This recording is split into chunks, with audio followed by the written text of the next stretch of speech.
On the night of June 11th, 1962, 3 inmates escaped from Alcatraz Federal Penitentiary, located in San Francisco Bay. What was their stories? How did they escape? And what Call of Duty zombie storylines tie in with the events of that formidable night? Codename Pizza, ready to game.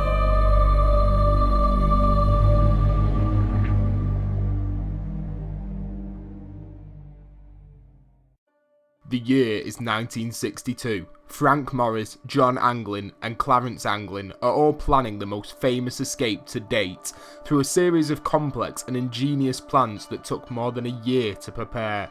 There was also one more inmate in on this plan, the 4th addition to the escape squad, Alan Clayton West. A job in the prison was only given to the most trusted of inmates, and Alan Clayton West was one of these inmates. He was a maintenance man, sent to fix and clean certain parts of the prison.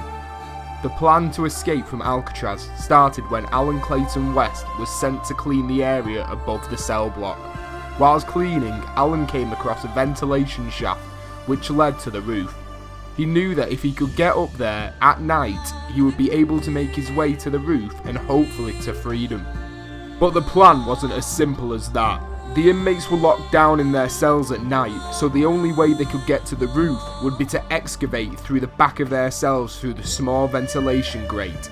This excavation took months. To hide the bigger holes they were making at the back of their cells, they constructed fake grates made out of tissue paper and toothpaste. Once out of their cells, they enter a small corridor, which we can see once we enter purgatory mode on zombies after removing the poster from the wall using the Hell's Redeemer. They could climb up the pipes in the small corridor and end up on the top of the cells, where the vent to the roof is located. To hide themselves while on top of the cells, Alan Clayton West convinced the guards it was a wise idea for him to put sheets up, so when he is cleaning, the dust didn't fall down to the lower cells, creating more work for him. You can see plenty of these sheets dotted all around the Mob of the Dead map. Amazingly, the guards trusted Alan, and without knowing, allowing them to plot the biggest escape in American history.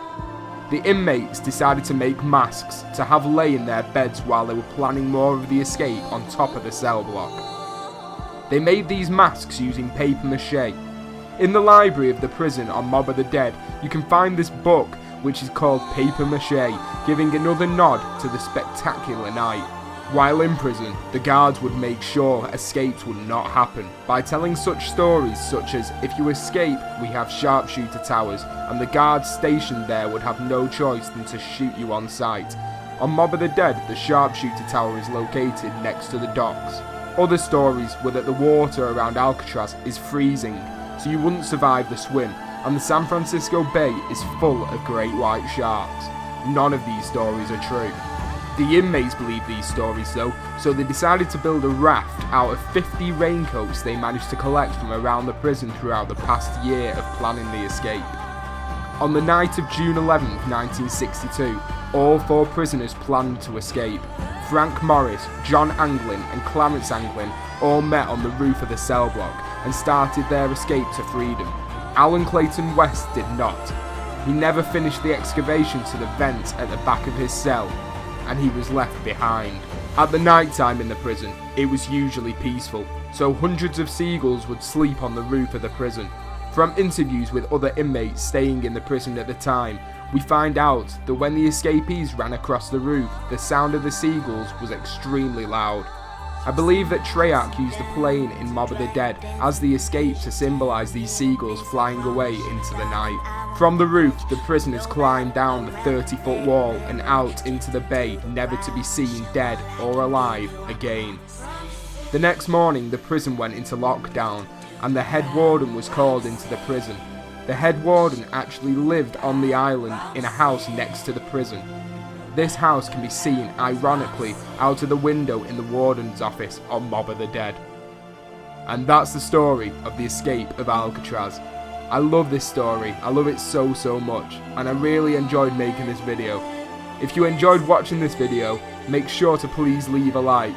We massively appreciate it, and if you are new to the channel, make sure you click the subscribe button so you can be up to date with all zombie information. Thank you for watching guys, and peace out.